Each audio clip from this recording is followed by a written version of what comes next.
یہ ویڈیو دیکھیں اور بتائیں کہ حافظ صاحب ٹھیک کہہ رہے ہیں کہ نہیں۔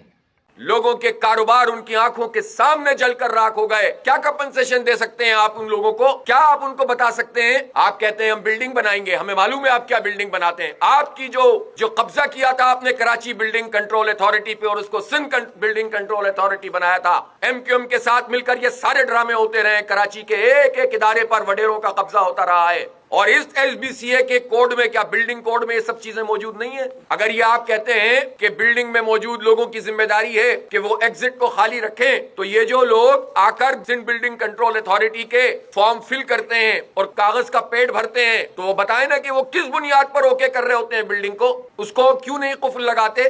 اس لیے کہ ان کو بھتہ ملتا ہے، اور بھتے کا یہ نظام ایک ایک ادارے سے زرداری ہاؤس تک جاتا ہے. سسٹم کام کر رہا ہے، سسٹم مافیائی سسٹم کام کر رہا ہے اس شہر میں اور اس صوبے پہ. اور جو لوگ اس سسٹم کو تقویت پہنچاتے ہیں اپنی چھوٹے چھوٹے ایجنڈے، اپنے ذاتی ایجنڈوں کی وجہ سے، اور ان کو مسلط کر دیتے ہیں، ان کو اسلام آباد میں جا کر بٹھا دیتے ہیں، وہ ذمہ دار ہیں. میں پوچھنا چاہتا ہوں اس شہر کا کیا قصور تھا کہ اس شہر کے لوگوں نے چاہا تھا کہ یہاں میئر جماعت اسلامی کا بنے، ووٹ بھی دیا، سپورٹ بھی کی، یو سیز بھی جیت گئے. پہلے یو سیاں چھین لی، پھر قبضہ میئر لا کر مسلط کر دیا. کون رسپانسیبل ہے اس کا؟ کس میں اتنی طاقت ہے کہ ان کی مرضی کے بغیر میئرشپ پہ قبضہ کر لیا جائے، لوگوں کے مینڈیٹ کی توہین کر دی جائے، اور اگلے سال جب قومی اور صوبائی اسمبلی کے انتخابات ہوں تو بٹوارا کیا جائے؟ 15 سیٹیں دے دو ایم کیو ایم کو، 7 سیٹیں دے دو پیپلز پارٹی کو، صوبائی سیٹیں ان کو دے دو. ایک اسٹیشن نہیں جیتا ایم کیو ایم نے، ایک بوتھ نہیں جیتا شہر کراچی میں، اور 15 قومی اسمبلی کی اور پتہ نہیں کتنی صوبائی اسمبلی کی سیٹیں ان کو دے دی گئیں. خیرات چل رہی ہے کوئی اس طرح کی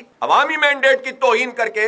آپ کس طرح سے جو ہے نظام چلا سکتے ہیں؟ یہ وہ نظام ہے جس کے نتیجے میں سب ایکسپوز ہو رہے ہیں.